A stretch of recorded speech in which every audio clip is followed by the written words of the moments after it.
मुझे ऐसी कोई गोली दो जिससे मैं उठूं नहीं, मेरी अर्थी उठ जाए। ऐसा मत कहिए, हम सब आपकी देखभाल करेंगे। तुम सब पे बोझ हूं मैं। ऐसा नहीं है। ऐसा ही है, मैं कभी ठीक नहीं होने वाली, पर मैं मर क्यों नहीं रही। सही कह रही हैं आप, बहुत बड़ा बोझ हो आप हम पर। आपको जिंदा रखने में हम मर रहे हैं। तुम्हें क्या लगता है मुझे मालूम नहीं, पर मैं कर भी क्या सकती हूँ। ये दर्द कैसे दूर करूं, तुम्हारा और मेरा। जब किसी मरीज की जिंदगी महज जिंदा रहने की कश्मकश बन जाती है, तब उस जंग में सबसे ज्यादा घाव उस मरीज के करीबी लोगों को होते हैं। शारीरिक घाव, मानसिक घाव, आर्थिक घाव। ये जंग दरअसल खर्च करने की क्षमता और जिम्मेदारी के एहसास के बीच होकर रह जाती है। इंसान ऐसे हालात के बारे में जितना भी सतर्क रहे, तैयार रहे, पर एक वक्त आता है जब उस बीमारी का बोझ, वो भार हदें पार कर जाता है। और फिर आती है फैसले की घड़ी। लड़खड़ाते रेंगते आगे बढ़ें या फिर घुटने टेक दें इस बोझ के सामने।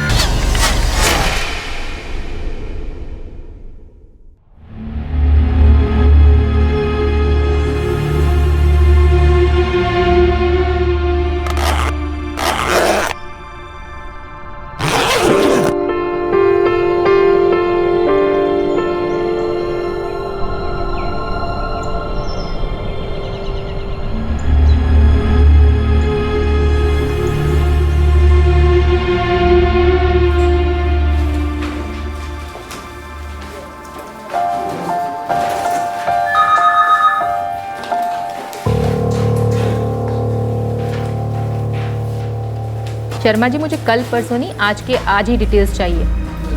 आपको राशन का स्टॉक 3 दिन पहले इशू हुआ है ना? तो फिर अभी आधे घंटे में भिजवाइए।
इस परिवार की रोजमर्रा की जिंदगी के पर्दे पर सब ठीक नजर आ रहा था, लेकिन इस परिवार के सदस्यों के अंदर चल रही बेचैनी, खलबली किसी को नजर नहीं आ रही थी। और ये बेचैनी जब आपे के बाहर जाती है, तब सारे पर्दों पर तेजाब साफ छलकने लगता है।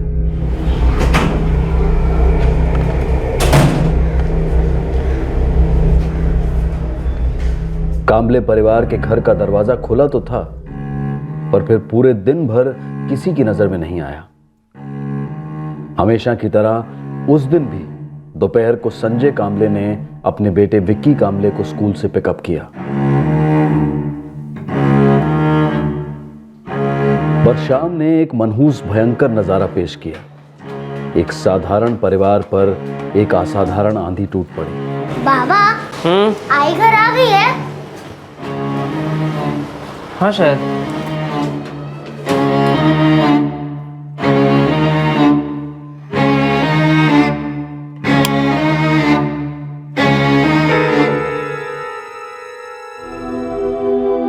क्या कह रही है तू?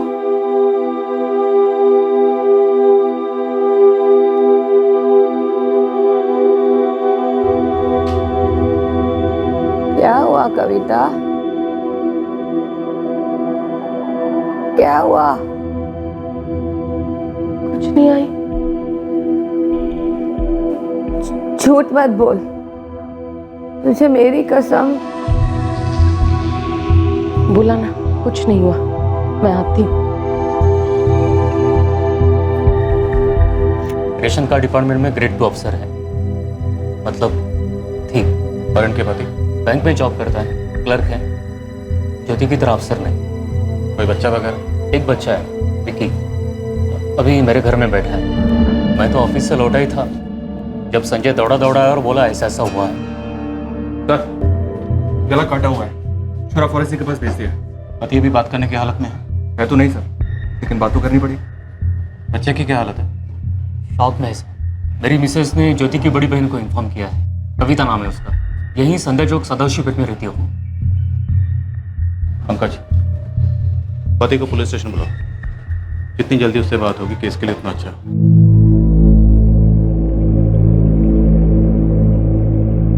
क्या हुआ, कैसे हुआ, कुछ बताया उन लोगों ने? नहीं, उसकी पड़ोसन अर्चना का फोन आया था। संजय से तो बात ही नहीं हो पा रही है। आई ये झेल नहीं पाएगी। मैंने ज्योति को दिन में कई बार फोन मिलाया, घंटी जा रही थी, उसने फोन उठाया नहीं। मुझे लगा उसने साइलेंट पे डाला हुआ है।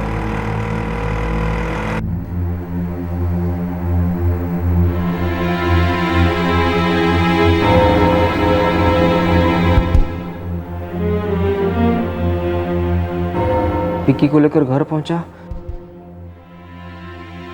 देखा तो दरवाजा खुला था।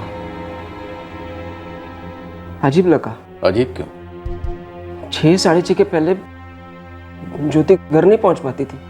हर रोज उसे ऑफिस में ओवर टाइम लग ही जाता था। फिर क्या सर,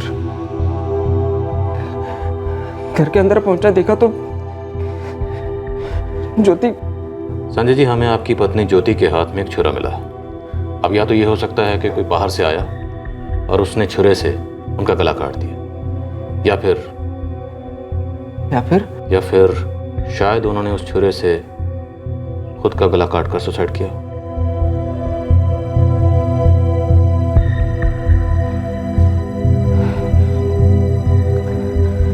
सर, मुझे विक्की के पास जाना है।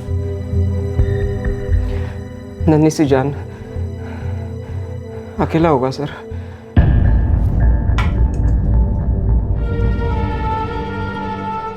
विक्की, थोड़ा सा खाना खा ले बेटा। अच्छा, तू खुद खाएगा या मैं खिलाऊं? दोने वाले खा ले विक्की। मेरे बाबा कहाँ हैं? आ जाएंगे अभी थोड़ी देर में। तो गुड बॉय है ना, ले थोड़ा सा खा ले। आपकी ज्योति जी से फोन पर आखिरी बार बात कब हुई थी? आज दिन भर नहीं हुई। और आखिरी बार मिले कब थे? आज सुबह। मैं विक्की को स्कूल छोड़कर वापस घर आया, तैयार होकर बैंक चला गया। तब ज्योति ऑफिस जाने के लिए तैयार हो रही थी। ज्योति, मैं निकतो, शाम को मिलते हैं। ठीक है। हर रोज ऐसे ही होता था। पहले मैं निकलता था, फिर वो। संजय जी, क्या आज शाम को आपके घर पे कोई आने वाला था ज्योति जी से मिलने? मुझे नहीं पता। मैंने उसे कई बार फोन मिलाया था, पर वो फोन उठा ही नहीं रही थी। मुझे लगा उसने फोन साइलेंट पे डाला हुआ है। ज्योति का फोन घर में ही मिला हमें, कई सारे मिस्ड कॉल थे उसमें।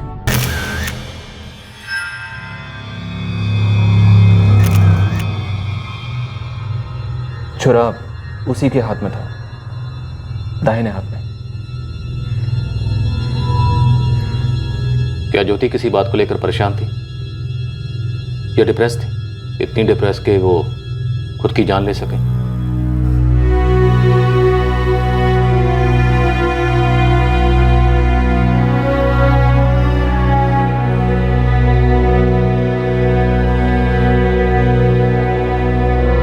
पर पुलिस इन्वेस्टिगेशन उसकी जिंदगी को उजागर करने जा रही थी। एक ऐसी जिंदगी जो दूसरे करीबी लोगों के साथ दर्द के दलदल में धंसती गई थी।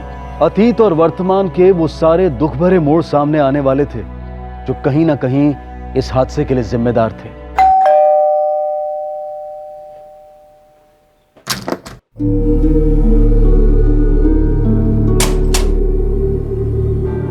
संजय भाऊ, विक्की और आपके लिए ये पोहा लेके आई हूँ, दोपहर का खाना भी ले आऊंगी। दोपहर के खाने के लिए तकलीफ मत लो, हम लोग मैनेज कर लेंगे।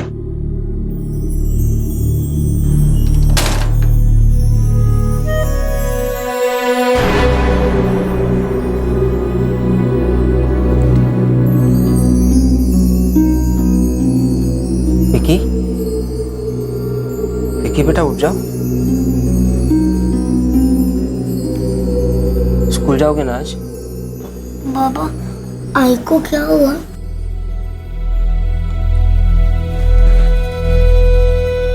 पता नहीं बेटा, बस तुम इतना समझ जाओ कि अब लौट के नहीं आएगी वो।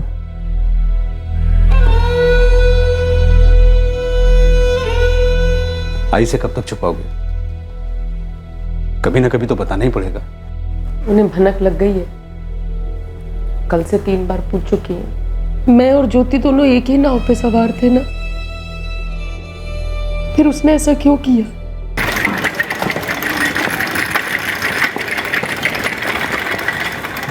देखिए, हमने सारे ब्लड टेस्ट किए हैं, बोन मैरो की मैप से भी किए। I am very sorry to tell you that आपकी माँ का अक्यूट लिम्फोब्लास्टिक ल्यूकेमिया का रीअकरेंस हुआ है, मतलब ब्लड कैंसर, जिसको हमने पहले भी ट्रीट किया था, बट अनफॉर्चुनेटली दोबारा लौट आया है। मतलब जो हमने इलाज किया था, कीमोथेरेपी, वो हमें अब दोबारा करना होगा? जी, वो सब दोबारा करना पड़ेगा, प्लस कुछ नए ट्रीटमेंट्स भी आए हैं। आई ठीक हो जाएगी? देखिए, रीअकरेंस है, उम्र भी है, इम्यूनिटी मतलब प्रतिकार शक्ति पहले से बहुत ज़्यादा वीक हो गई है, इसलिए आप सबको दिल मजबूत करके ट्रीटमेंट के लिए आगे बढ़ना होगा, ये समझते हुए कि कुछ भी हो सकता है, शायद वो ना भी बचे।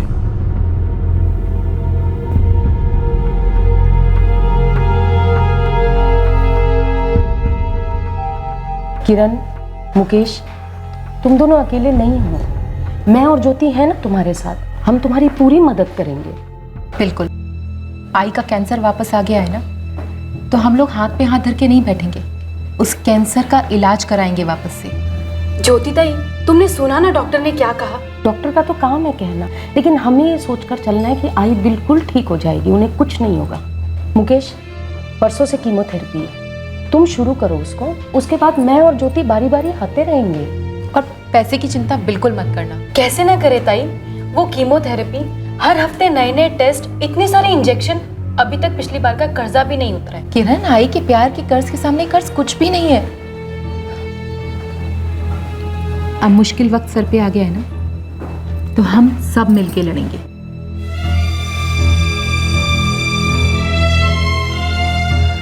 कविता, अब से सारा भार हम पर है, हमें पूरी ताकत से लड़ना होगा।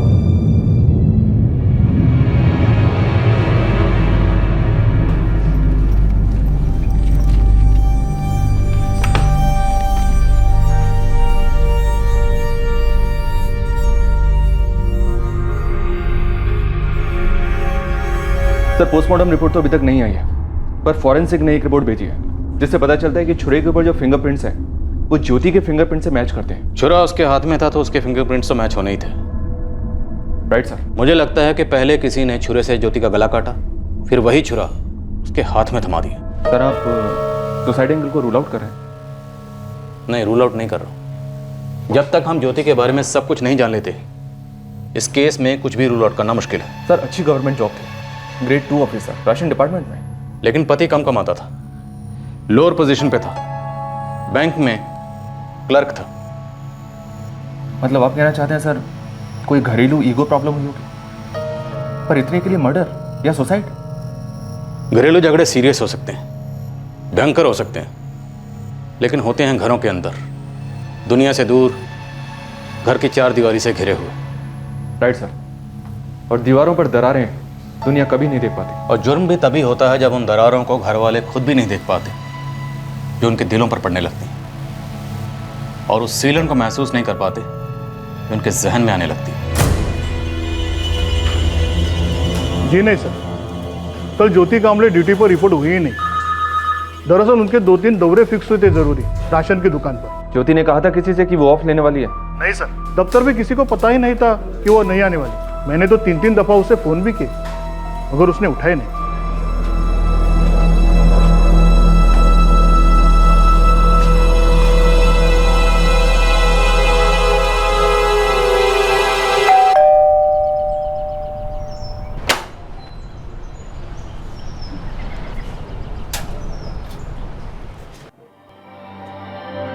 बच्चे का जरा भी सोचा नहीं उसने।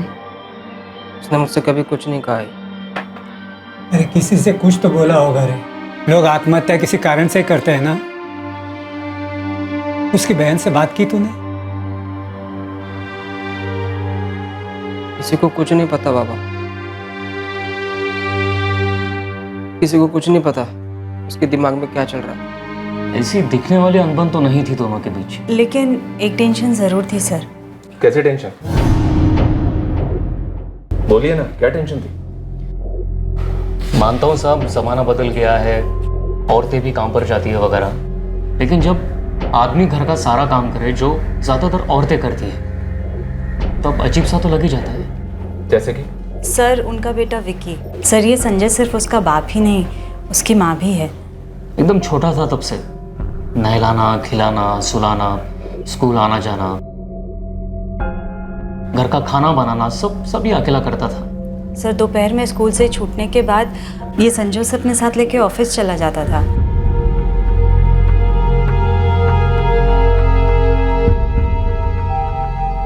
फिर दोनों शाम को साथ में ही लौटते थे। ऐसा क्यों था? मेरा मतलब है ज्योति अपने घर के कामों में हाथ क्यों नहीं बटा रही थी? सब उसके हाथ खाली कब थे। एक तरफ उसका काम और दूसरी तरफ उसकी बीमार आई। जानवी, ए जानवी। क्या हुआ जी?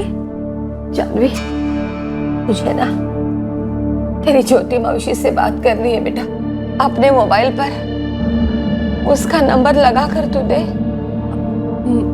आजी वो ज्योति मौसी तो इस वक्त ऑफिस में होंगी ना, शाम को लौटने दे फिर बात करवाती हूँ। अरे जानवी, तेरी आई भी ऐसे ही बोल रही है। सुन, कुछ हुआ तो नहीं ना उसे? तुम लोग क्या छुपा रहे हो मुझसे? आजी कुछ छुपा वुपा नहीं रहे। अच्छा आजी मुझे ना अपना होमवर्क खत्म करना है।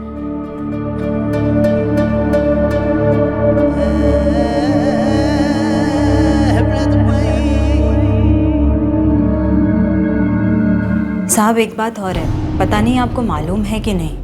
बताइए, क्या बात है? साहब अगर ये सुसाइड है तो ये उस परिवार का पहला सुसाइड तो नहीं है। मतलब किसी और ने भी पहले सुसाइड किया है? सर ये टोटल 4 भाई बहन थे। बड़ी कविता, फिर ये ज्योति, उसके बाद भाई मुकेश और सबसे छोटी बहन किरण। भाई मुकेश ने पंखे से लटक कर अपनी जान दे दी थी। सिर्फ 28 साल का था।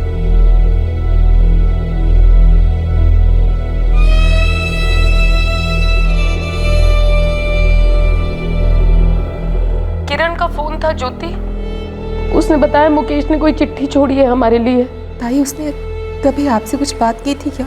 एक शब्द भी नहीं, सब अंदर ही अंदर रखता गया और अब खुद चला गया। ज्योति ताई, किरण, आप सभी मुझे माफ कर दो। आई के इलाज के लिए लिया गया लोन मैं वापस नहीं कर पा रहा हूँ। लेनदारों का सामना नहीं कर पा रहा हूँ। मैंने अपनी पढ़ाई छोड़ी, नौकरी शुरू की, सारे हाथ पैर मारे, फिर भी ये जिम्मेदारी मैं नहीं उठा पाया। शायद मैं कमज़ोर हूँ और ये कदम उठा रहा हूँ, अपनी जान ले रहा हूँ। किसी को भी मेरी मौत का जिम्मेदार नहीं ठहराया जाए। फिर से एक बार सबको सॉरी। मुकेश। आई के ऊपर इतना खर्च हो रहा है, इतना खर्च हो रहा है। मुकेश दादा कर करा के करते भी तो क्या करते? करते भी तो क्या मतलब? हमें बताता, एटलीस्ट तुम तो शेयर कर सकती थी। आई की जिम्मेदारी हम सबकी है, कैसे भी करके कुछ इंतजाम करते। जान देखे भी क्या किया? कुछ नहीं। ज्योति ताई, कविता ताई, तुम दोनों तो अपनी जिंदगियों में लगी रही। आई का तो मुझे और दादा को ही करना पड़ता था ना। ये तो गलत बात कह रही है। मैं और ज्योति हमेशा हर चीज में सामने आकर खड़े हुए हैं। अब क्या? दादा तो चले गए, आई का कौन करेगा? हाँ,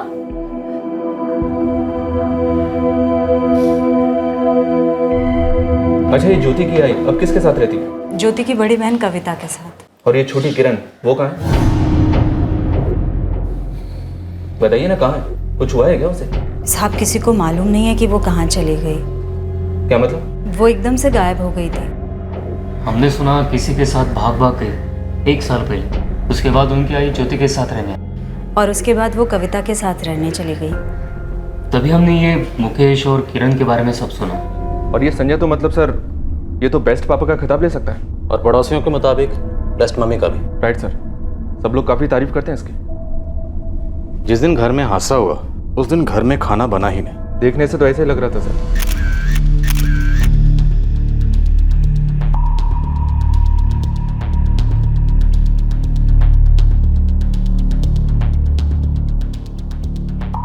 पड़ोसियों के मुताबिक खाना बनाने की ड्यूटी संजय की हुआ करती थी। और सुना है सर, खाने के साथ साथ घर की बाकी सारी ड्यूटीज भी वही करता था। पंकज, एक बात समझ में नहीं आई, कोई सुसाइड करने से पहले इतनी प्रिकॉशन कैसे लेगा? मतलब घर का दरवाज़ा खुला रखा जाता है ताकि ये लगे कि वो काम पर जाने वाली थी।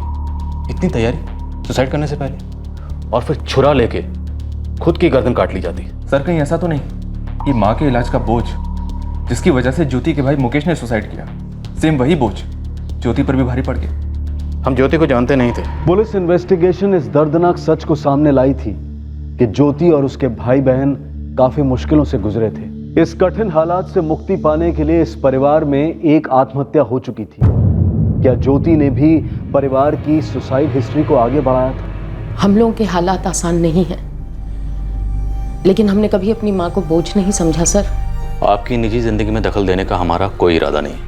फिर आप ये बोझ वाली बात क्यों कर रहे हैं? क्योंकि हमारे सामने एक मौत का केस है, एक ऐसी मौत जो कुदरती नहीं है। और फिर आपकी फैमिली हिस्ट्री, आपके भाई ने सुसाइड किया, और सुसाइड करने से पहले उसने खत में साफ साफ लिखा कि आपकी माँ का इलाज उसके लिए बोझ बन गया था। लेकिन मेरे और ज्योति के लिए तो ऐसा नहीं था। क्या ज्योति ने आपसे कभी भी कुछ नहीं कहा? कभी भी नहीं। शायद वो अंदर ही अंदर इतना घुट रही थी जिसकी वजह से उसने ये कदम उठाया। वो ऐसा कदम क्यों उठाएगी सर? ज्योति का एक अच्छा जॉब था, वो अपना सैलरी का एक हिस्सा आई के इलाज के लिए दे रही थी, मैं भी पैसा डाल रही थी, और आई का इलाज ठीक ठाक चल रहा है। फिर अचानक वो ये क्यों करेगी? आपकी छोटी बहन किरण, वो घर से क्यों भागी? इस वक्त कहाँ है? मुझे नहीं पता वो कहाँ है, ज्योति को भी नहीं पता था।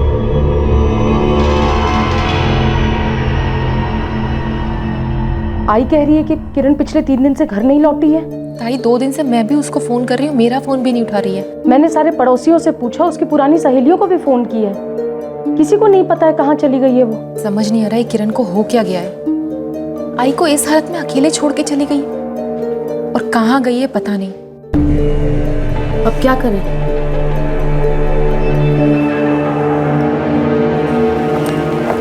आई अब जानती हो ना, मैं पूरा दिन ऑफिस में रहती हूँ। ऐसे में आई अगर मेरे साथ में रहेगी तो दिन के वक्त उसकी देखभाल नहीं हो पाएगी। तुम तो घर में रहती हो और जानती भी है ना, अगर कोई भी इमरजेंसी होगी तो कम से कम तुम संभाल तो लोगी। अब मैं कहीं भाग नहीं रही, यही हूँ। मैं जानती हूँ ज्योति, बस अब आपको और मुझे ही आई की देखभाल करनी है। मैं तो तैयार हूँ रखने के लिए आई को। एक बार अजीत से बात करनी होगी। हाँ तो ठीक है ना, आप बात कर लीजिए, और जो भी कंट्रीब्यूशन होगा वो तो मैं देती ही रहूंगी आपको। संजय तुझसे नाराज है क्या? संजय नाराज क्यों होने लगा था?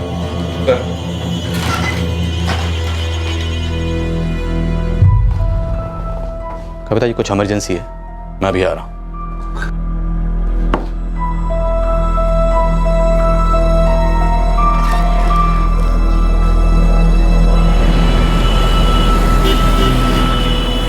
देखिए, आज मैं तुझे घर छोड़ दूँ, तेरे दादा दादी भी घर पर ही हैं, और दादी ने खाना भी बनाया होगा। ठीक है बाबा, पर अब जल्दी आएंगे? हाँ, आ जाऊंगा। लेकिन एक पल के लिए उस रिपोर्ट को साइड पर रखते हैं। इनके हस्बैंड और बेटा खुद ही मैनेज कर रहे थे, इसलिए अगर आप मर्डर सजेस्ट कर रहे हैं तो सीरियसली इस वक्त हमारे पास कोई सस्पेक्ट नहीं। सुसाइड करने के लिए लोग अक्सर नए नए तरीके ढूंढ ही लेते हैं, लेकिन ट्रस्ट मी, एक छुरा हाथ में लेकर अपना गला इतना डीप काटने के लिए काफी हिम्मत और ताकत चाहिए। डॉक्टर, आप मर्डर किस बेसिस पे कह रहे हैं? लाश मिलने के कम से कम 8 घंटे पहले इनकी मौत हुई थी। जी, तकरीबन सुबह 9-10 बजे। उसके तकरीबन आधे घंटे बाद, मतलब 9:30 बजे ज्योति काम पर निकलती थी। इसका मतलब यह है कि इससे पहले कि ज्योति काम पर जाती, वो इनके घर में दाखिल हुआ और उसने छुरी से ज्योति का गला काट दिया। मतलब सुसाइड का कोई चांस ही नहीं है। ऐसे सुसाइड करना बहुत ही रेयर केसेस में पॉसिबल है और इस केस में कट काफी डीप है। मर्डर। क्या इस परिवार का बोझ वो नहीं था जो जाहिर तौर पर नजर आ रहा था? क्या ज्योति कांबले की मौत का कारण वो था ही नहीं जो जाहिर तौर पर माना जा रहा था? ज्योति की मौत में जितनी आत्महत्या की संभावना थी, उतनी ही कत्ल की भी संभावना थी। एक छोटे से घर की 4 दीवारों में कैद एक छोटे से परिवार की घुटन शायद नजरअंदाज हुई थी। इस घुटन से पैदा होने वाला तनाव नजरों से चूक गया, जो दुखद हालात को और खस्ता बनाता चला गया। कविता जी, आपके चुप रहने से सच्चाई छुपने वाली नहीं है। प्लीज बोलिए, संजय ज्योति पर किस बात से नाराज था?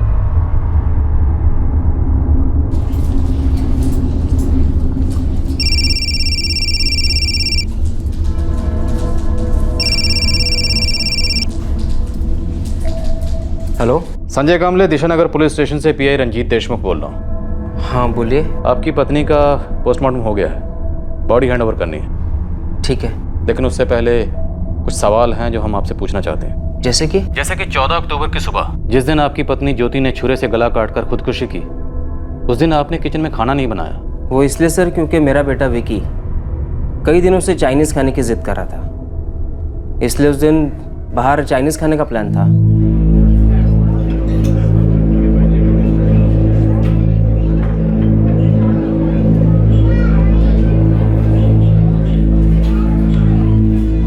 बेटे को चाइनीज खिलाने का प्रोग्राम 14 की सुबह को बना या उससे पहले? जिद तो वो कई दिनों से कर रहा था सर। 14 अक्टूबर को उसने मुझे सुबह बोला, फिर जब हम लोग स्कूल जा रहे थे तभी उसने मुझे याद दिलाया, तभी मैंने उससे कहा कि ठीक है आज अपन चाइनीज़ खाते हैं। काफ़ी ख्याल रखते हैं आप अपने बेटे का। हमने सुना है कि आप अपने बेटे के लिए सिर्फ बाप ही नहीं बल्कि माँ भी हैं। शायद आपकी पत्नी ज्योति उसके लिए ज़्यादा कुछ नहीं करती थी। वो नहीं कर पाती थी सर, इसलिए मैं करता था। काफ़ी कुछ करते हैं आप। अपने बेटे को सुबह उठाना, नहलाना, तैयार करना, फिर उसका नाश्ता तैयार करना, फिर उसे स्कूल छोड़कर आना, दोपहर का खाना बनाना और लंच आवर्स में अपने बच्चे को स्कूल से ऑफिस लेकर आना। मेरे पास और कोई चारा ही नहीं था। ज्योति को ऑफिस में वर्कलोड बहुत ज़्यादा था, वो ये सब नहीं कर पाती। ये आपके मैनेजर ने बताया हमें। उन्होंने भी आपको काफ़ी कोऑपरेट किया। स्कूल से आने के बाद आपका बच्चा आपके साथ ऑफिस में ही रहता था। ऑफिस आवर्स ख़त्म होने के बाद आप दोनों बाप बेटा घर पर आते और घर पे आने के बाद रात का खाना भी आप ही बनाते थे। आपके पेरेंट्स नासिक में रहते हैं ना? हाँ। वो आपके घर ज़्यादा नहीं आते हैं ना? नहीं। अपने पोते विक्की से मिलने भी नहीं? मैं उसे वहाँ लेके जाता हूँ। लेकिन वो यहाँ क्यों नहीं आते थे? क्योंकि उन्हें यहाँ पर अच्छा नहीं लगता। अच्छा नहीं लगता या आपकी पत्नी ज्योति उन्हें अच्छी नहीं लगती थी? अब बस करो, अपना जुर्म कबूल कर लो। 14 अक्टूबर की सुबह तुम ऑफिस थोड़ा लेट पहुंचे थे।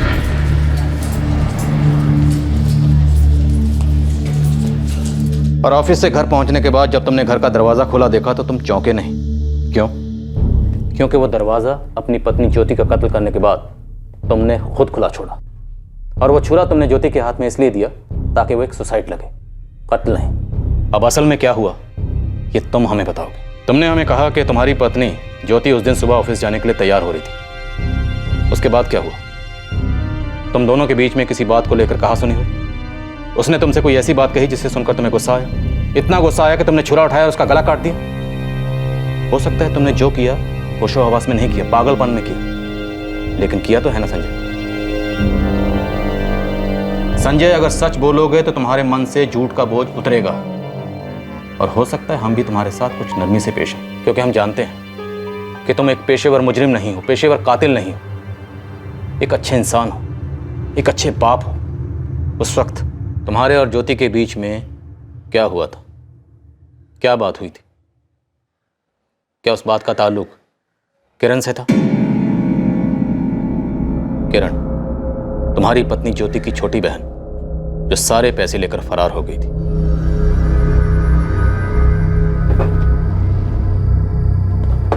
फ्लैट खरीदने के बारे में क्या सोचा है? सोचने से क्या होगा, तुम्हारी आधी तनख्वाह तुम्हारी आई की देखभाल में चली जाती है और मेरी पूरी तनख्वाह अपना घर चलाने में। ऐसे ही घर चलाते रहोगे ना तो ये घर हाथ से निकल जाएगा। सरकारी क्वार्टर है, अपना घर तो है नहीं। रिटायरमेंट पे भी तो मकान खाली करना पड़ेगा, तब भी सोचोगे? सोचना तुम्हें चाहिए था ज्योति, जब तुम्हारी बहन किरण पैसे लेकर भाग गई। वो पैसे, वो घर भले ही छोटा था लेकिन अपना था। मैंने एक एक पैसा जोड़कर उसे बनाया था। हर 2-4 दिन में किरण वाली बात करने से पैसा वापस आएगा?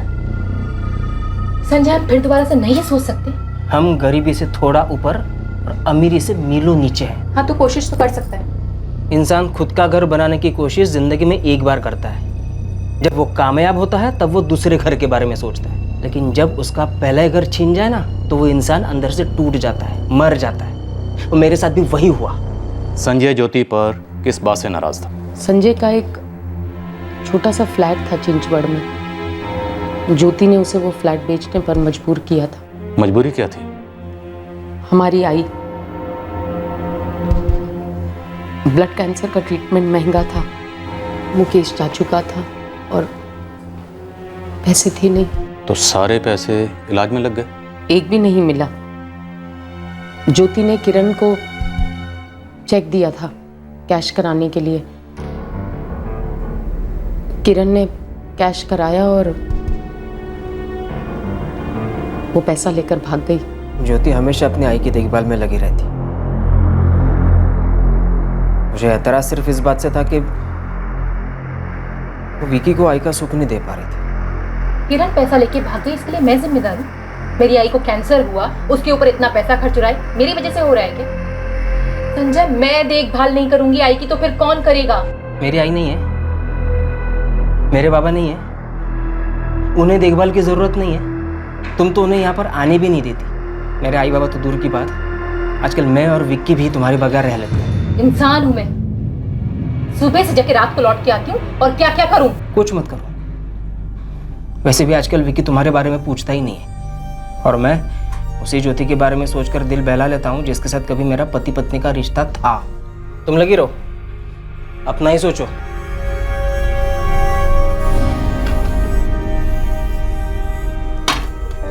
अपना ही सोचो मतलब? मैं सुबह से लेके रात तक ऑफिस में रहती हूँ अपने लिए, और आई बाबा की बात बीच में कैसे आ गई? तुम्हारी आई और मेरी आई की हालत में फर्क नहीं लगता तुम्हें? तुम्हारी आई बाबा के पास में मकान है, भाई तुम्हारा पैसे भेजता है उन्हें। मेरी आई के पास में क्या है? कुछ नहीं। हालत देखिए उनकी। मैं देखभाल नहीं करूंगी तो कैसे जिएंगी वो? मैंने देखभाल करने से मना कभी नहीं किया। मैं सिर्फ ये कह रहा हूँ कि सारा का सारा बोझ मुझ पर ही क्यों लादा जा रहा है? मेरी आई को बोझ कहा तुमने? मैंने तुम्हारी आई की बीमारी को बोझ कहा। मेरी आई की बीमारी बोझ नहीं है, बोझ है तुम्हारी हैसियत। क्या? हम किसके क्वार्टर में रहते हैं? मेरे। हम दोनों में से कौन ज्यादा पैसे कमा रहा है? मैं कमाती हूँ। तुम्हारी पिद्दी सी नौकरी बोझ है मुझ पे। मैंने कभी जताया तुम्हें? तुम मुझे बोझ कहने की हिम्मत तक नहीं कर सकती, क्योंकि तुम्हारी सबसे बड़ी जिम्मेदारी, एक माँ होने की जिम्मेदारी, एक गृहिणी होने की जिम्मेदारी मैं उठा रहा हूँ। अब तक मेरी आई बोझ थी, अब मैं बोझ बन गई। बड़े मर्द बनते हो ना तुम तो। इतने ही मर्द हो ना तो पैसा कमाओ, अच्छी नौकरी करो, मुझे पालो, मेरी आई को पालो, मेरे बच्चे को पालो। शादी करने आए थे ना, 2 कौड़ी नहीं थी जेब में, पिद्दी सी क्लर्क की नौकरी करते थे। मेरे क्वार्टर में रहते हो, मेरी कमाई पे जी रहे हो और मुझे सिखाते हो। एक किरण वाली बात को लेके छाती पीटते रहना जिंदगी भर। पर सच्चाई ये है संजय कि मेरी आई की बीमारी बोझ नहीं है, बोझ तुम हो। तुम्हारी पिद्दी सी नौकरी बोझ है, जरा सी कमाई बोझ है, ये शादी बोझ बन चुकी है मेरे लिए। क्या बोलूं मैं लोगों को? तुम्हें पति कहूं अपना? मैं सब्जी काट रहा था, वो बोल रही थी, बोले जा रही थी। मुझे कुछ समझ ही नहीं आया, मैंने कब छुरा उठा और बस हो गया। कत्ल हो गया। संजय, मर्डर हुआ जो तुमने किया, और बाद में तुमने उस मर्डर को सुसाइड की शक्ल देने की कोशिश की।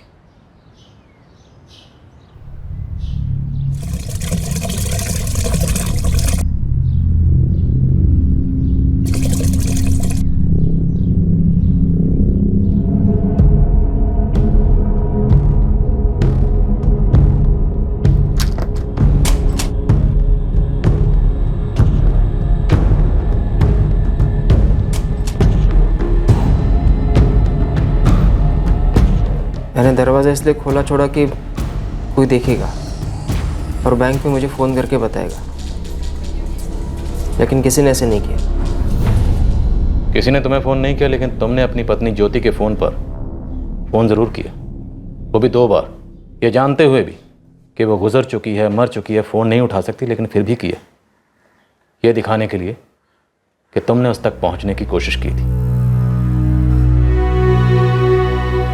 अगर तुमने जो भी किया वो सब गुस्से में किया था, तो छुरा चलाने के बाद अगर तुमने पुलिस को फ़ोन किया होता, खुद आकर अपना जुर्म कबूल किया होता, तो शायद तुम्हें देखने का नज़रिया हमारा कुछ और होता। मानता हूं तुम पर हालात का बोझ भारी था, तुम पर, तुम्हारी पत्नी ज्योति पर, तुम सब पर।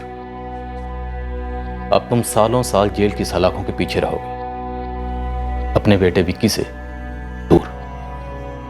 अब उसकी जिम्मेदारी तुम्हारे ऊपर नहीं होगी, लेकिन एक बोझ जिंदगी भर तुम्हारे मन पर रहेगा कि तुमने अपने इकलौते बेटे विक्की से ना सिर्फ उसकी मां को छीन लिया, बल्कि मां जैसे बाप को।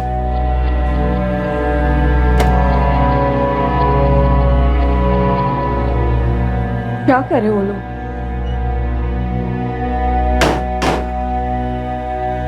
आपकी संजय से बात हुई? क्या वो लोग संजय को छोड़ देंगे? नहीं।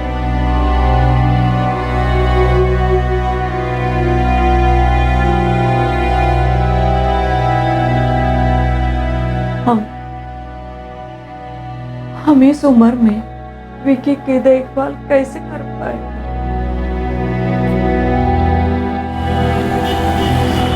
मेरे बाबा मुझे लेने क्यों नहीं आए? अब से मैं ही तुझे लेने आऊंगी और मैं ही छोड़ने आऊंगी। अब से तू मेरे साथ रहेगा, अजीत मौसा के साथ, जानवी ताई के साथ। बाबा के साथ क्यों नहीं? मेरे बाबा कहाँ है मौसी?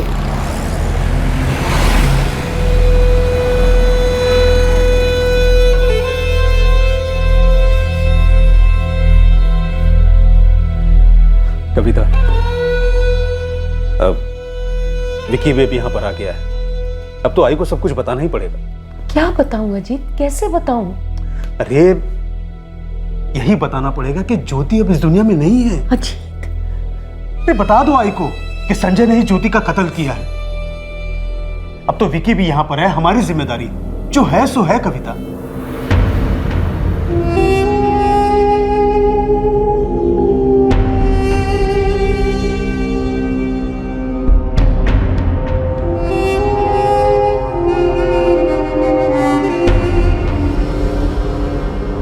जिंदगी में कई मकाम ऐसे आते हैं जब मुश्किलें असहनीय हो जाती हैं, लेकिन फिर भी उनका सामना करना पड़ता है। मुश्किलों को मात देना इंसानी साहस का दूसरा नाम है, लेकिन हालात के बोझ तले दबकर नाराज होना, मायूस होना, कुंठित होना, ये मानवीय स्वभाव का दस्तूर है। कई बार हम में बोझ सहने की शक्ति भी खत्म हो जाती है, लेकिन इन विकट परिस्थितियों में अपनी चेतना, अपने ज़मीर दोनों को संभालना बेहद जरूरी होता है। सिर्फ अपने लिए नहीं, बल्कि अपने करीबी लोगों के हित के लिए भी। हत्या का बोझ ना कभी सर से उतरता है और ना कभी दिल से। हत्या आपकी हर खुशी की हत्या कर देती है। मेरा नुकसान हो रहा हो तो मैं क्यों ना डरूं? ये तो नहीं हो सकता ना कि फायदा सिर्फ तुम्हारा हो और मेरे हिस्से में कुछ ना आए। मेरा फायदा होगा तो तुम्हारा भी होगा ही होगा। मैं कैसे यकीन करूं कि तुम 2 चेहरे वाले दुरंगी आदमी नहीं हो? कैसे मान लूं कि तुम मेरा हिस्सा नहीं हड़प लोगे? ये भी तो हो सकता है कि यही डर मुझे भी है कि तुम अपना दूसरा चेहरा दिखाओगी, जो मेरा है उसे अपना कहने लगोगी। तुम हो 2 मुंह वाले दुरंगे। तुम मुझे इसमें घसीटोगे, मेरा इस्तेमाल करोगे और फिर मुझे रास्ते से हटा दोगे। जिस बात का तुझे डर है उसी बात का मुझे भी डर है।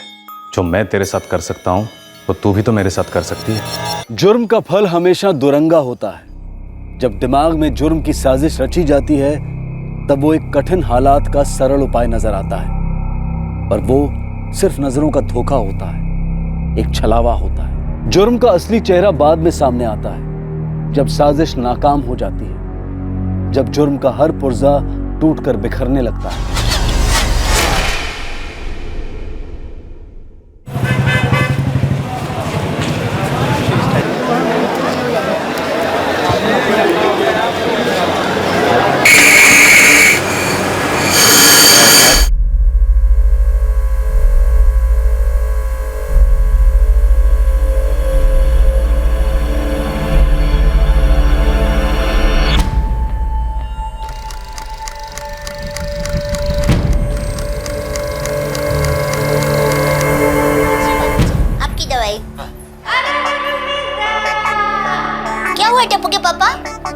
किसी को नहीं सुला पाए। अरे मैं क्या, हम तीनों ने फुरकान बेटा फोन देखो, मैं फरहीन को खाना खिला रही हूँ। आया अम्मी। हारून टीवी की आवाज कम करो बेटा, भाई बात हेलो फुरकान बेटे, मेरी तबीयत बहुत खराब हो रही है। मेरे सीने में तेज दर्द हो रहा है। मैं डॉक्टर जाकिर के पास जा रहा हूँ। लेकिन आप अभी कहाँ पर है? मैं अभी फैक्ट्री में हूँ, तू डॉक्टर जाकिर के पास आ जा। ठीक है अबू, मैं पहुँचता हूँ वहाँ पर। फुरकान क्या हुआ? मैं अब्बू को अचानक सीने में दर्द हो रहा है। डॉक्टर जाकिर क्या जा रहा है, मैं भी वहीं जाता हूँ। मैं वहाँ से फ़ोन करता हूँ आपको।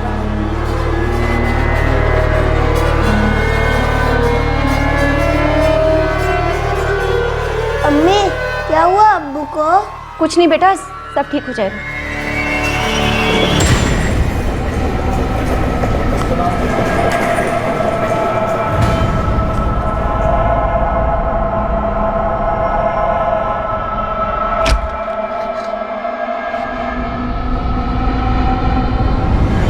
हेलो अम्मी। अम्मी अब्बू को हॉस्पिटल लाए। डॉक्टर कह रहे हैं कि अब्बू को अटैक आया है, ऑपरेशन होने वाला है उनका। गिल्लू के पापा भी ऑफिस जाते हैं, उन्हें भी लेट हो रहा है। मिर्ची कहाँ रखी है तूने? सबसे जल्दी कौन उठे? मयूरी। और सबसे बाद में काम हारून। मयूरी का। बेटा मैं हॉस्पिटल जा रही हूँ, अब्बू की तबीयत ठीक नहीं है। फुरकान भी वहीं पर है। हाँ हम दोनों। तुम यहीं पे रहना, अपनी फरहीन आपा का ध्यान रखना, उन्हें जो चाहिए ला कर देना, उनका ख्याल रखना, कहीं जाना नहीं। फरहीन मैं हॉस्पिटल जा रही हूँ, अभी आती हूँ। मिर्ची डाल यहाँ पर, इसमें भी मिर्ची डाल, इसमें और मिर्ची डाल। मैडम ऑपरेशन थिएटर कहाँ पर है? Thank you.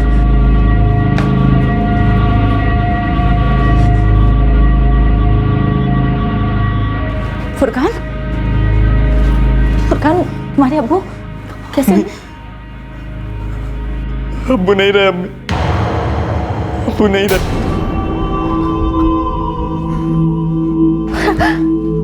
इन्नल्लाह व मलाइकतहु यस्सल्लूना अलन नबी या अय्युहल्लज़ीना आमनू सल्लु अलैहि व सल्लिमू तस्लीमा। अल्लाहुम्मा सल्लि अला सय्यिदना मौलाना मुहम्मद व अला आलि सय्यिदना मौलाना मुहम्मद। अब इसे कैसे संभालूंगी? अल्लाह पर भरोसा रख नुसरत, सब ठीक हो जाएगा।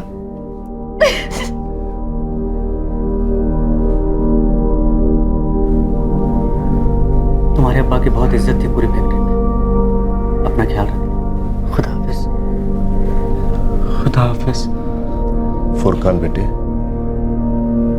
मुश्किल घड़ी है, निकल जाएगी। 1-2 रोज में फैक्ट्री आकर मिलना, कुछ करते हैं तुम्हारे लिए। शुक्रिया अंकल। खुदा हाफिज।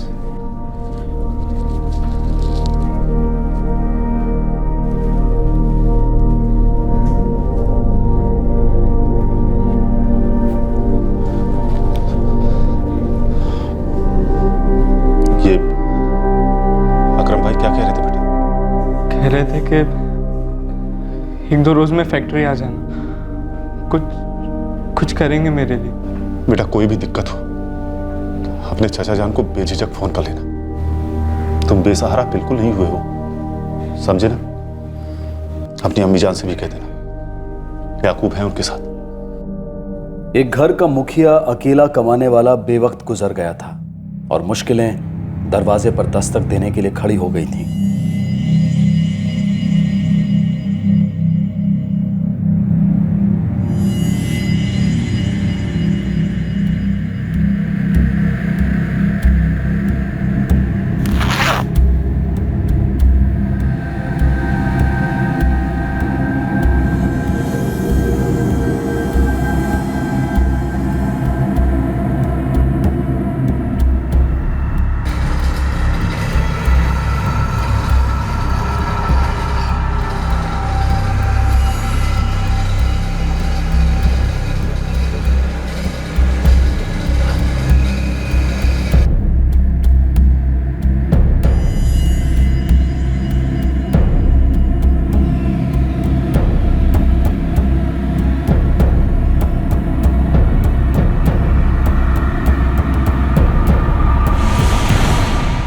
राशिद मिर्जा को गुजरे 1 साल ही हुआ था जब मिर्जा परिवार पर एक और दर्द भरा कहर टूट पड़ा। इस बार का हादसा एक जुर्म की पैदाइश थी। इस बार इंसान की दुरंगी फितरत का नजारा देखने को मिला। एक दो मुआ सांप इस परिवार को बुरी तरह डस गया।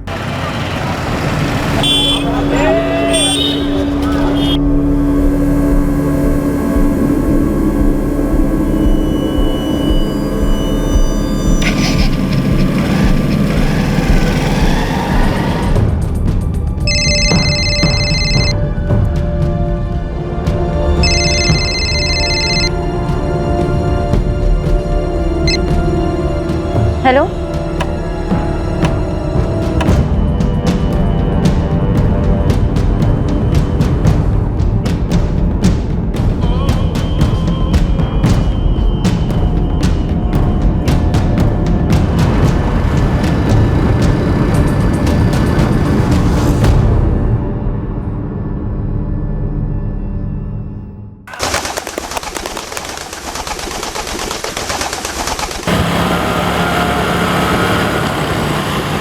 सर जी साइड में रुका था ना, चोर की लगी। अभी तो निकले हैं, गोदाम लेट नहीं पहुंच सकते हम। सर जी आपने सुबह टाइम ही नहीं दिया टॉयलेट जाने का, प्लीज़ 2 मिनट लगेंगे, साइड में रुका दो। जा।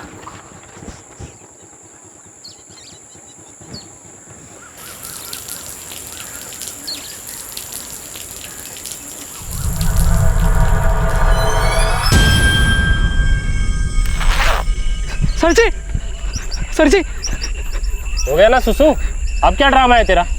सर जी लाश है वहां पे। लाश?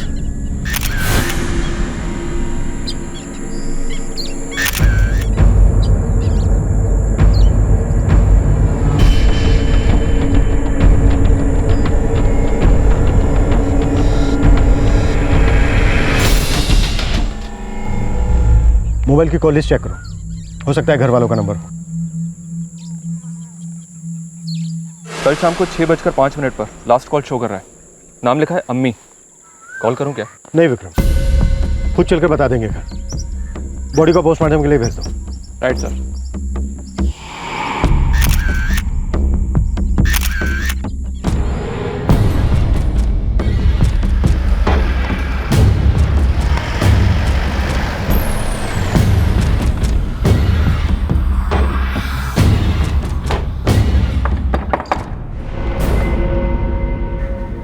जी, आपका नाम?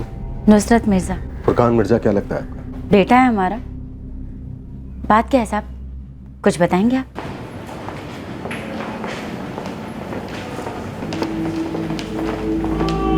नुसरत जी प्लीज संभालिए अपने आप को। आज सुबह दिल्ली फरीदाबाद हाईवे के पास हमें ये लाश मिली। क्या हुआ इसे? किसने मारा मेरे बेटे को?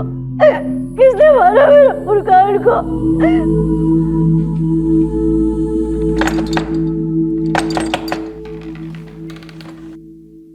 फातिमा खाला, अम्मी को पुलिस क्यों ले गई?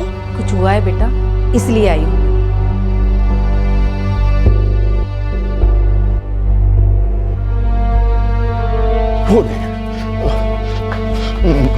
क्या हुआ नुसरत? फुरकान कहाँ है? लाश को पोस्टमार्टम के लिए भेज दिया गया है। लाश? पोस्टमार्टम? क्या हुआ है फुरकान को?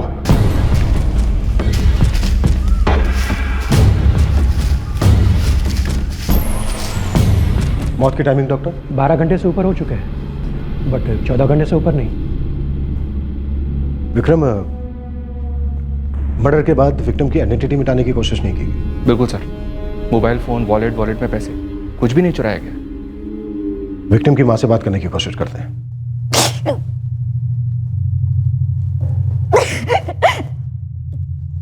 आई एम सॉरी नुसरत जी, मैं समझ सकता हूं इस वक्त आप पर क्या बीत रही होगी। देखिए, जितनी जल्दी हम जान पाएंगे उतनी जल्दी हम कातिल तक पहुंच पाएंगे। प्लीज थोड़ी हिम्मत रख के बताइए कि कल शाम को आपका बेटा कहां जा रहा था? कहां जा रहा था वो तो पता नहीं। शाम को 6 बजे तक की ड्यूटी थी।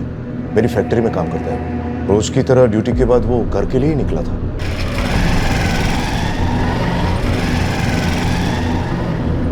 वो रोज इसी टाइम पे निकलता था, शाम को 6 बजे? जी, 11:30 को कॉलेज से फैक्ट्री को पहुंचता, ठीक 6 बजे फैक्ट्री से घर के लिए रवाना होता। अच्छा, ये फुरकान पढ़ाई और जॉब दोनों साथ में कर रहा था क्या? भतीजा मेरा शेर बच्चा था साहब, मेहनती नंबर 1। 1 साल पहले मेरे राशिद भाई का इंतकाल हो गया था। राशिद भाई अकरम भाई के यहाँ ही ड्यूटी करते थे, वो भी ऐसे ही मेहनती। हमें लगा था कि फुरकान उनकी जगह लेगा, बहुत आगे बढ़ेगा साहब। कल शाम को वो कहाँ जा रहा था? आपको तो कुछ ना कुछ पता ही होगा इस बारे में। नहीं साहब, मुझे तो कुछ नहीं बोला था, पर घर के लिए ही निकला होगा। उसकी लाश हमें दिल्ली फरीदाबाद हाईवे के पास मिली है। नुसरत जी, कल शाम 6:05 पर फुरकान ने आपको कॉल किया था। कुछ बताया था वो कहाँ जा रहा है, किससे मिलने जा रहा है? फुरकान ने फोन किया था मुझे। हाँ फुरकान, बोलो बेटा। पर बेटा जा कहाँ रहे हो? बस एक काम है अम्मी। देखिए आप फिक्र ना करिए, हो सकता है रात को लेट हो जाए तो फरीन और हारून को खाना खिला दीजिएगा और सब सो जाइएगा, ठीक है? ठीक है बेटा, अपना ख्याल रखना। अल्लाह हाफिज। अल्लाह हाफिज अम्मी। कहाँ जा रहा है, क्यों जा रहा है, किससे मिलने वाला है, कुछ नहीं बताया साहब। आपको कुछ अजीब नहीं लगा कि वो आपको क्यों नहीं बता रहा है? फुरकान ज्यादा बोलता नहीं था साहब, और मुझे उस पर पूरा भरोसा था। वो भी अपने अब्बू की तरह सीधा साधा खुदा का बंदा था। उसकी किसी से क्या दुश्मनी हो सकती है साहब? कौन दुश्मनी हो सकती है? फैक्ट्री में किसी के साथ झगड़ा हुआ था उसका? ना, फुरकान का किसी से बैर नहीं था, अपने काम से काम रखता, किसी से ज्यादा बोलना नहीं, कुछ नहीं। कॉलेज का कोई झगड़ा? वो तो मैं कैसे कह सकता हूँ, मगर इंस्पेक्टर साहब, फुरकान लड़ाई करने वाला लड़का नहीं था, काफी जिम्मेदार था वो। याकूब जी, आपको कुछ पता है उसके कॉलेज के बारे में? नहीं साहब, उसकी निजी जिंदगी से ज्यादा ताल्लुक नहीं था मेरा। फुरकान की कॉलेज में कोई गर्लफ्रेंड या फिर किसी दोस्त के साथ कोई अनबन थी? देखिए नुसरत जी, आपके बेटे फुरकान का बहुत ही बेरहमी से कत्ल हुआ है। हमारे लिए जानना बहुत जरूरी है कि कल शाम वो कहाँ जा रहा था, किससे मिलने जा रहा था और क्यों।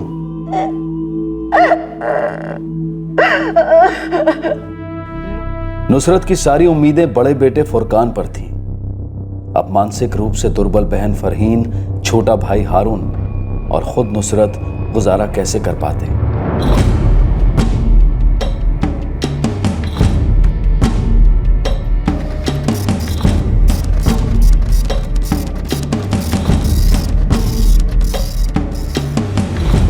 आखिरी कॉल 6:05 के बाद हुआ था। Yes sir. फुरकान के फोन के कॉल लॉग से किसी ने लास्ट कॉल इरेज कर दिए थे, ताकि ऐसा लगे कि फुरकान ने लास्ट कॉल अपनी अम्मी नुसरत को किया था। 6:05। 44468979। इस नंबर से फुरकान को 2 कॉल्स आए।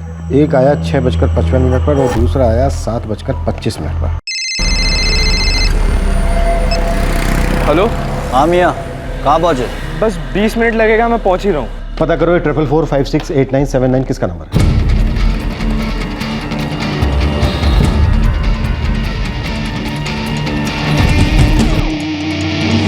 सर फोन लगातार स्विच ऑफ ही है, किसी सकलेन के नाम पर है, एड्रेस भी फर्जी है और फॉर्म पे फोटो तक नहीं है। विक्रम, काफी प्लानिंग से एक 19 साल के लड़के का कत्ल हुआ है। किसी को तो फायदा होने वाला था इसके मरने से, किसी को तो मालूम था कि ये कब कहां जाने वाला है, किससे मिलने वाला है और वापस कभी नहीं आने वाला। सकलेन अली, मैंने फुरकान के मुंह से पहले कभी ये नाम तक नहीं सुना। बाकी के उसके सारे दोस्तों को जानती हूँ। ये सकलेन अली अगर फुरकान का करीबी दोस्त होगा तब भी मैं नहीं जानूंगा, क्योंकि उसकी निजी जिंदगी में मैं दखल नहीं देता। फुरकान की मौत से सबसे ज्यादा फायदा किसको हो सकता है? फायदा? हाँ फायदा। फुरकान मारा गया है, इसका मतलब वो किसी ना किसी के रास्ते में तो जरूर आ रहा था, या तो किसी के फायदे के रास्ते में या नफरत के रास्ते में। वो बेचारा मुश्किल से अपनी अम्मी, बहन और छोटे भाई को रोटी खिला पाता था। उसकी मौत से भला किसको क्या फायदा होगा? और उसके अब्बू भी कुछ खास छोड़कर नहीं गए थे। इस मिर्जा फैमिली को आप कब से जानते हैं अकरम जी? 3 पीढ़ियों का रिश्ता है हमारा इंस्पेक्टर साहब। मेरे दादाजी के वर्कशॉप में राशिद मियाँ के दादा वर्कर थे, तब से ये सिलसिला चलता है। राशिद मियाँ मेरे अब्बू के मैनेजर थे, मेरे अब्बू के बाद मैंने संभाला। अब राशिद मियाँ नहीं रहे तो फुरकान ने उनकी जगह ले ली। कॉलेज तो तुम नहीं छोड़ोगे फुरकान। लेकिन अंकल, घर में सबसे बड़ा मैं ही हूँ। अगर मैं नहीं कमाऊंगा तो फिर घर कैसे चलेगा? मॉर्निंग कॉलेज है ना तुम्हारा? मॉर्निंग में 7 to 11 रहता है। फाइनल ईयर में हूँ। बस तो फिर 11:30 से यहाँ ड्यूटी ज्वाइन करो। 11:30 से 6 बजे के बाद घर जाओ, पढ़ाई करो, और एग्जाम के 2 महीने पहले मैं तुम्हें पेड लीव दूंगा, ठीक है? Thank you uncle. कल आपका ये एहसान मैं कभी नहीं भूलूंगा। ये बात अब भी के अभी भूल जाओ। इस फैक्ट्री में कोई किसी पर एहसान नहीं करता, और तुम तुम्हारे अब्बू की जगह ले रहे हो, वो भी हक से। और तुम्हारे अब्बू न सिर्फ मेरे मैनेजर थे, मेरे बड़े भाई जैसे थे। मेहनत करो, इंशाअल्लाह तुम अपने लिए एक बेहतर जिंदगी बना पाओगे, और अपनी अम्मी, बहन और भाई के लिए। राशिद भाई को बड़ी उम्मीद थी फुरकान से, पढ़ाई में बहुत होशियार था वो। उसके कॉलेज से पता चला मुझे, फर्स्ट क्लास स्टूडेंट था। राशिद मियाँ उसी पर उम्मीद लगाए हुए थे। 10 साल पहले जब वो हादसा हुआ, राशिद भाई के तो हाथ पैर ठंडे हो गए थे। कौन सा हादसा हुआ था 10 साल पहले? आपको नहीं मालूम? वो फुरकान की अम्मी का अचानक इंतकाल हो गया था। फुरकान की अम्मी का इंतकाल? तो फिर ये नुसरत सौतेली माँ है। और फुरकान 9 साल का था और फरहीन बेचारी 5 की। राशिद भाई से अकेले दोनों को संभाला नहीं जाता था। वो तो हम लोगों ने बहुत जोर दिया, तब जाकर माने दूसरी शादी करने के लिए। ये नुसरत दूसरी पत्नी, और ये हारून उसी से है? जी।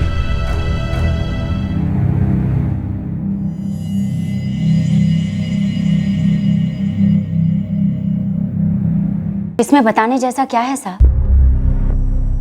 माँ कहने से नहीं होती, करने से होती।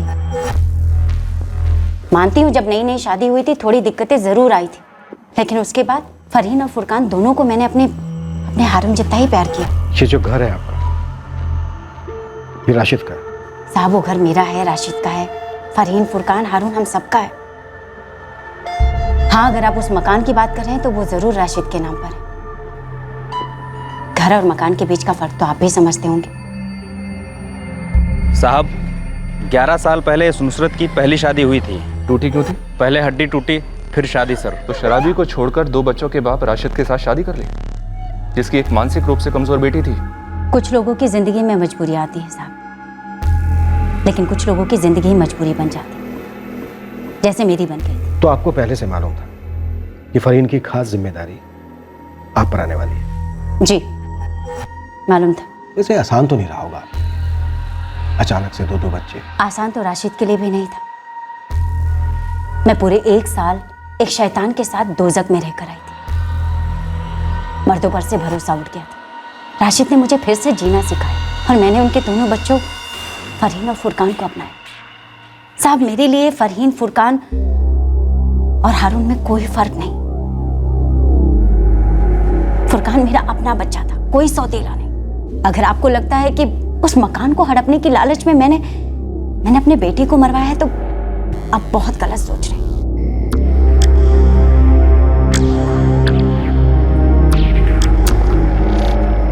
अक्सर इंसान के 2 चेहरे होते हैं।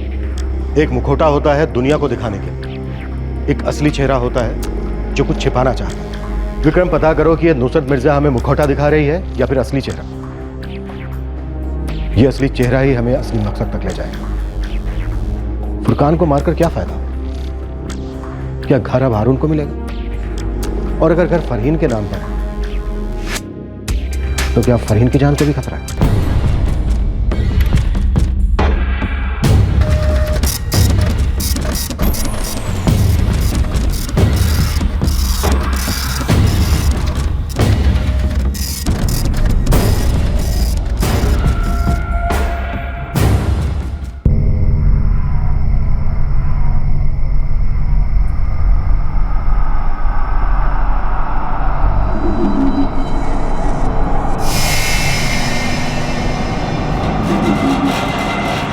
मेरे शौहर राशिद के इंतकाल के बाद ऐसा लग रहा था जैसे सब कुछ तबाह हो गया।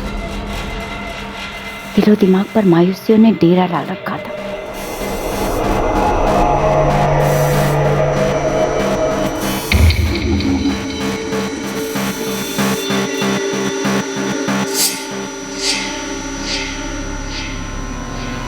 एक से एक अजीब ख्यालात कसकर गला घोट देते थे कि फुरकान अगर अपने रास्ते चला जाए तो फिर मेरा और हारून का क्या होगा। इतने सालों बाद अचानक से अगर वो पलटकर बोल दे कि तुम दोनों मेरी जिम्मेदारी नहीं हो तो फिर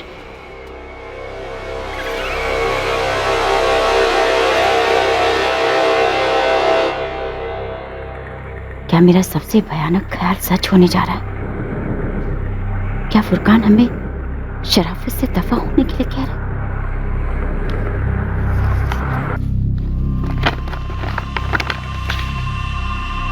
क्या है ये पैसे?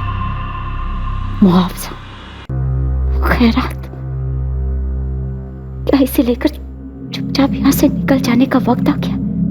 अम्मी, ये मेरी पहली तनख्वाह है। कॉलेज के बाद मैं अकरम अंकल के यहाँ फुल टाइम हो जाऊंगा। ये तुम मुझे क्यों दे रहे हो? मुझे बस थोड़े से घर खर्च के लिए दे दो, बाकी। पहली तनख्वाह हमेशा अम्मी अब्बू के हाथ में देते हैं। अब्बू तो नहीं है, लेकिन अम्मी मेरा वादा है, फरहीन को, हारून को, आपको जिंदगी में कभी मोहताज नहीं होना पड़ेगा। हर महीने तनख्वाह आपके हाथ में होगी। बस आप जेब खर्च के लिए मुझे थोड़े पैसे दे दीजिएगा। ये सच है कि मैं गैर महफूज महसूस कर रही थी, पर मेरी बेटी ने मेरे सारे डर को दफन कर दिया था। नुसरत की कॉल लिस्ट में 44468979 सकलेन अली का नंबर है सर। इसने मर्डर की रात को नुसरत को 2 बार कॉल किया, एक शाम को 7 बजे और दूसरी बार रात को 9 बजे। वही सकलेन अली जो शायद कातिल हो सकता है, जिसने कत्ल की शाम को फुरकान को 2 बार फोन किए और शायद कत्ल करने के बाद फुरकान के कॉल लॉग से अपने कॉल्स डिलीट कर दिए। खा ले बेटा, आ जाएगी तेरी अम्मी फरहीन, यहीं पास में ही गई है, जल्दी आ जाएगी। खा ले बेटा।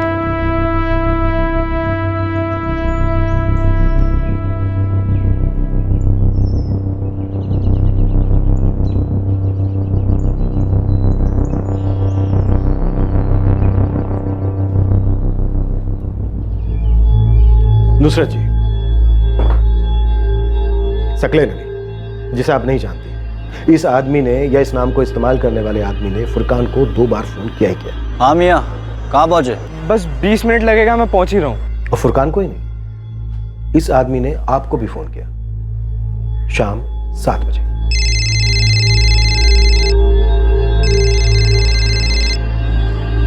हेलो।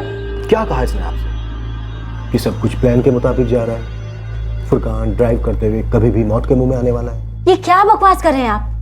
ये सब झूठ है। सच तो सुन लीजिए पहले नुसरत जी। इस आदमी ने आपको दोबारा फोन किया रात 9 बजे। हेलो। तो दूसरे कॉल में उसने क्या कहा कि काम हो गया है, बधाई हो? झूठ है सब, मनगढ़ंत कहानियां मत बनाइए आप लोग। ये आपके फोन रिकॉर्ड्स जिसमें साफ साफ नोट हुआ है कि 4 मार्च की शाम को 7 बजे और उसके बाद रात को 9 बजे 44468979 नंबर से आपके नंबर पर कॉल आया, और ये नंबर किसी सकलेन अली के नाम पर है। बोलिए, और जल्दी बोलिए, कौन है ये आदमी जिसने आपको 2 बार फोन किया? मेरी किसी से कोई बात नहीं हुई साहब। झूठ बोल रही हैं आप। और ये फोन रिकॉर्ड्स में, ये रिकॉर्ड्स आप जैसे झूठों के ठोंग को फाड़ कर रख देते हैं। बोलिए, क्यों मरवाया फुरकान को आपने? उसके नाम पर घर हो जाता है इसलिए, या फिर इसलिए कि राशिद की नौकरी के चलते वो आपको, हारून को इस घर से, अपनी जिंदगी से निकाल देगा? इसी डर से आपने सकलेन अली को फुरकान की सुपारी दी। मैं किसी सकलेन अली को नहीं जानती साहब। अब जब याद कर रही हूँ तो याद आ रहा है कि उस रात 2 फोन आए जरूर थे, पर मेरी किसी से कोई बात नहीं हुई थी। हेलो। हेलो। हेलो। सामने से कोई बात नहीं कर रहा था इसलिए याद नहीं आ रहा था साहब। और एक बात, जब राशिद गुजरे थे तो मुझे डर था कि फुरकान मुझे और हारून को अलग कर देगा, बेसहारा छोड़ देगा, पर मेरा यकीन मानिए, फुरकान का प्यार मेरे डर से कहीं ज्यादा सच्चा साबित हुआ। ऐसा है, हमारा जो ये पेशा है ना, हर रोज हमें दुरंगे लोगों से मिलवाता है जिनके 2 चेहरे होते हैं। एक चेहरा बड़ा शरीफ, मासूम, और दूसरा चेहरा जालिम, भयानक। वैसे हमारे भी 2 चेहरे हैं और दोनों चेहरों का एक ही काम के लिए इस्तेमाल होता है, और वो काम है सच की खोज। एक चेहरा सच पूछता है और हमारा दूसरा चेहरा जो है ना नुसरत जी, वो सच उगलवाता है। तो बोलिए, कौन सा चेहरा देखना चाहेंगे? आपको जिस भी चेहरे से पूछना है पूछिए सर, जवाब सिर्फ एक मिलेगा। मैंने फुरकान को नहीं मरवाया, वो मेरा बेटा था। खून का रिश्ता ना सही, लेकिन ममता का रिश्ता था मेरा उसके साथ। इस रिश्ते की तौहीन मत करिए सर, इतना बड़ा इल्जाम मत लगाइए, ऐसे जलील मत करिए माँ बेटे के रिश्ते को। हाथ जोड़ती हूँ आपके। The number you have called is currently switched off. तुम्हारी अम्मी फोन नहीं उठा रही बेटा। अम्मी कब आएगी? शायद कहीं अटक गई होगी। आज रात मैं यहीं रुक जाती हूँ तुम दोनों के साथ। काफी देर हो गई है ना, सुबह तक तो तुम्हारी अम्मी जरूर लौट आएंगी।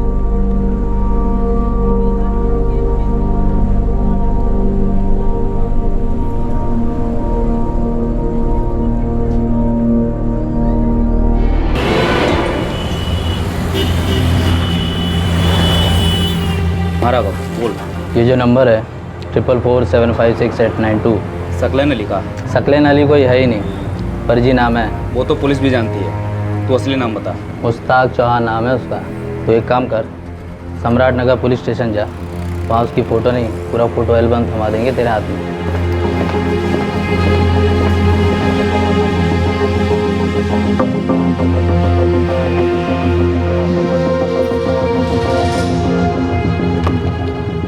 एक बार ये मुश्ताक चौहान ट्रेस हो जाए, उसके बाद मुसद मिर्जा के दोनों चेहरे हमारे सामने हो।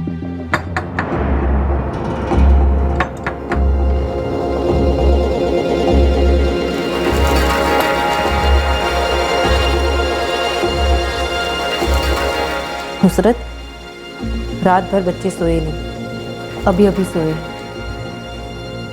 इतनी देर लग गई पुलिस थाने में? क्यों, माजरा क्या है?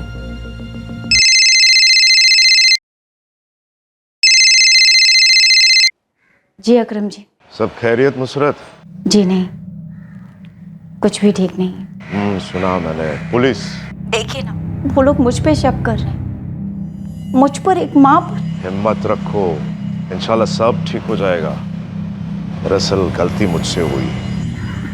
आपसे गलती मतलब? वो बात में मेरे मुंह से निकल गया कि तुम फुरकान की सौतेली हो। बस उसी बात को पकड़कर वो लोग तुम्हारे पीछे पड़ गए। कोई बात नहीं अकरम जी, आपसे नहीं पता चलता तो कहीं और से पता चलता।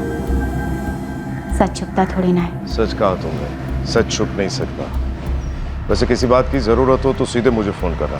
ठीक, अल्लाह हाफिज।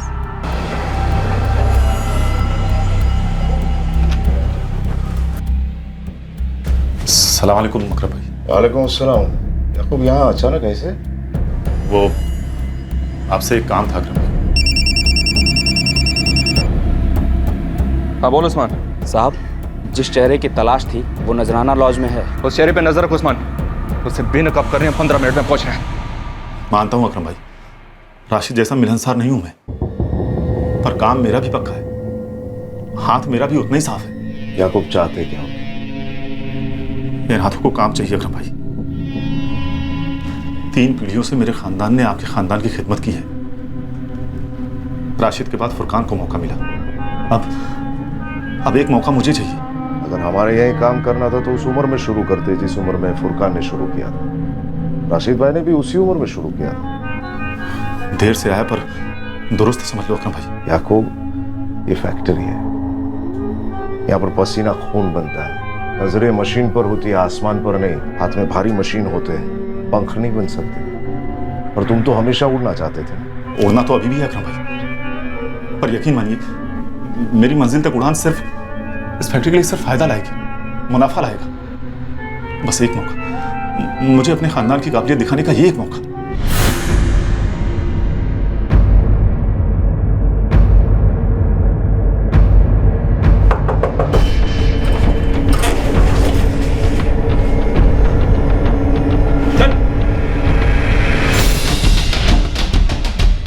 याकूब, मुझे सोचने का वक्त चाहिए, बताता हूं तुम्हें।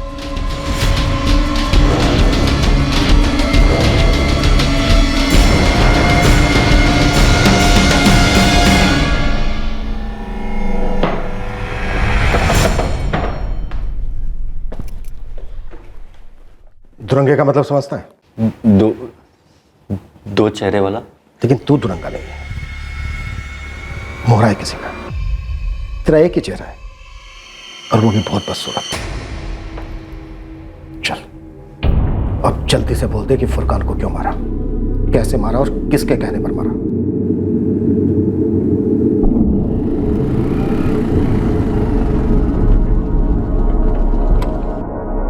फुरकान मिर्जा। सकलन अली है ना मक्खन? 3 साल पहले अब्बू ने ली थी, 1 साल से मैं मेंटेन कर रहा हूँ, एकदम नई जैसी गाड़ी है। अरे ये कहाँ लेकर जा रहे हैं? भाई ये नई बाइकें कच्चे रास्तों पर दम तोड़ देती हैं। देखो तेरे अब्बू की बाइक में ताकत कितनी है।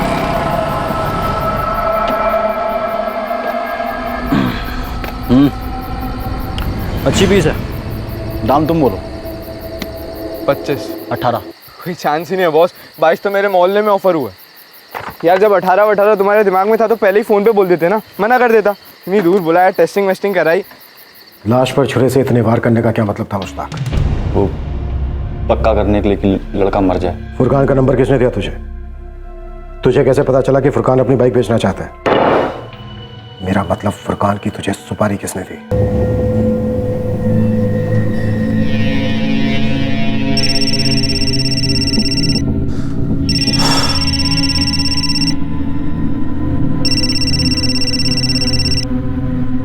अकरम भाई, कल से ज्वाइन हो जाओ याकूब। शुक्रिया अकरम भाई, बहुत बहुत शुक्रिया। लेकिन एक बात याद रहे याकूब, तुम्हारे अतीत के कुछ पन्ने काली स्याही से लिखे गए हैं, हम सब वाकिफ है उससे। वो याकूब अब मर चुका है अकरम भाई, मुझे तो अब बस काम में दिल लगाना है। आप भरोसा करो मेरा।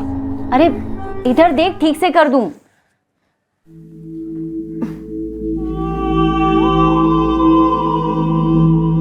फरहीन, क्या हुआ जान? क्या हुआ? मेरा बच्चा क्यों रो रहा है? हाँ क्या हुआ? डर लगता है। किस बात का डर? मैं यही हूं ना, कुछ नहीं होने दूंगी तुझे बेटा। हाँ चुप हो जा, छोड़ के मत जा रात को। नहीं जाऊंगी बेटा, नहीं जाऊंगी। चुप हो जा, चुप हो जा।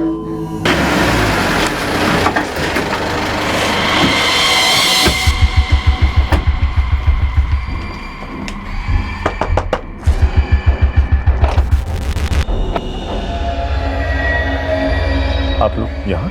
हाँ साहब, वो क्या है ना याकूब, जहाँ खूनी वहाँ हम।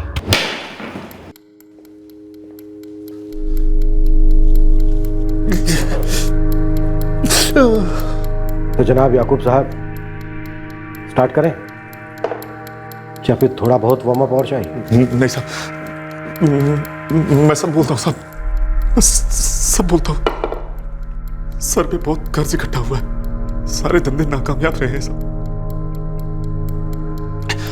मैंने सोचा कि ढंग की नौकरी मिल जाएगी तो कर्ज चुकाता जाऊं और रोटी भी खाता जाऊंगा। तो ये सब तुमने इसलिए किया क्योंकि तुम्हें फुरकान की नौकरी चाहिए?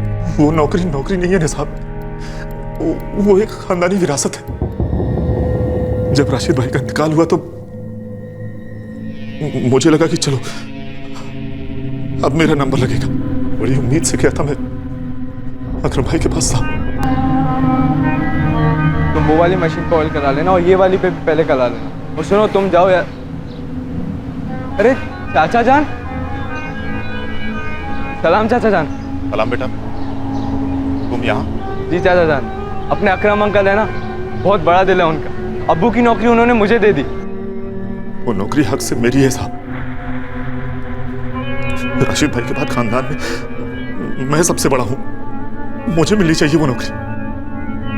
और वो नौकरी फुरकान को मिली। ये फुरकान मेरे और मेरे तरक्की के बीच में कांटा बन गया था साहब।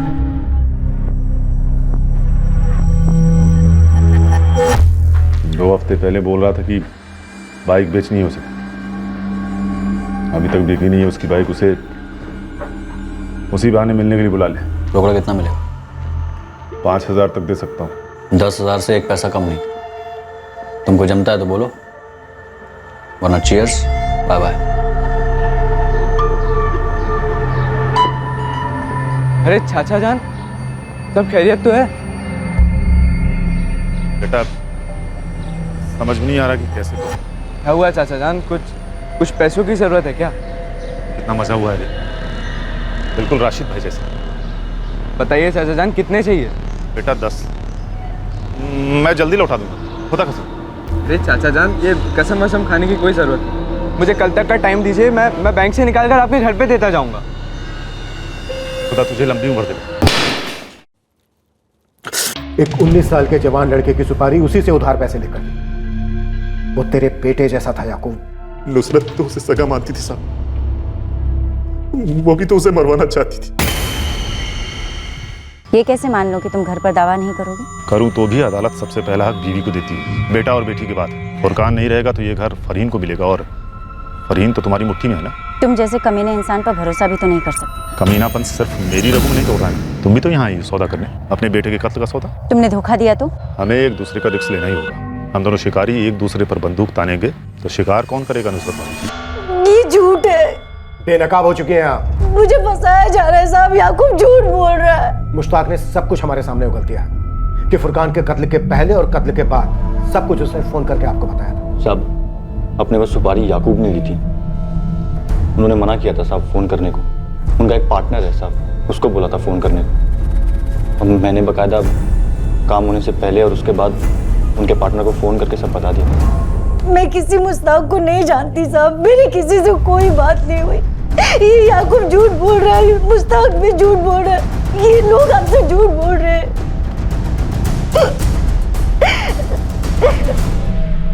नुसरत अपने बयान से टस से मस नहीं हुई। हर बार यही कहती रही कि वो इस जुर्म में शामिल नहीं है, उसे फंसाया जा रहा है। अदालत के आदेश के अनुसार नुसरत को लाई डिटेक्टर टेस्ट देना पड़ा।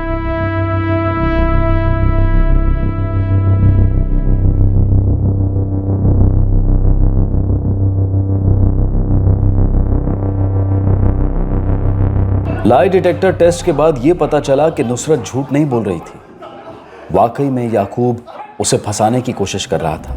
आखिरकार याकूब ने कबूल किया कि उसने नुसरत को फंसाने का प्लान पहले से बनाया था। एक तीर से दो शिकार का प्लान था, इसलिए मुश्ताक से वो 2 कॉल्स करवाए थे। याकूब का प्लान था कि फुरकान से वो राशिद की नौकरी छीन लेगा और नुसरत से राशिद का घर। झूठ पकड़े जाने के बाद भी याकूब जेल में यही कहता रहा कि नुसरत शामिल है और वो झूठ बोल रही है। उसे उम्मीद है कि वो छूट जाएगा और उसे राशिद का घर मिल जाएगा। अक्सर दुरंगे इंसान का दूसरा और असली चेहरा पहचानना लगभग नामुमकिन सा हो जाता है, खास तौर पर तब जब वो इंसान कोई करीब का हो। हम ये नहीं कह रहे हैं कि हर इंसान दुरंगा है और हमें 24 घंटे इस बारे में फिक्र करनी चाहिए, लेकिन अगर दुरंगेपन की हल्की सी भी भनक लगे तो सतर्क रहने में ही समझदारी है, अपनी जान माल की रक्षा करने में समझदारी है। याकूब और मुश्ताक को आईपीसी की धारा 302 के तहत हत्या के लिए और धारा 120B के तहत क्रिमिनल कॉन्स्पिरेसी के लिए गिरफ्तार किया गया है। दोनों इस वक्त जुडिशियल कस्टडी में हैं और मुकदमा शुरू होना अभी बाकी है। अब मैं अनूप सोनी आपसे विदा लेता हूं, फिर मुलाकात होगी अगले एपिसोड में और खुलासा करेंगे एक और जुर्म का। तब तक सतर्क रहें, सुरक्षित रहें और देखते रहें क्राइम पेट्रोल सतर्क। सबक एक को सीख हम सबको। जय हिंद। इस तरह के और भी एपिसोड देखने के लिए हमारे चैनल को सब्सक्राइब करें और बेल आइकन दबाना ना भूलें।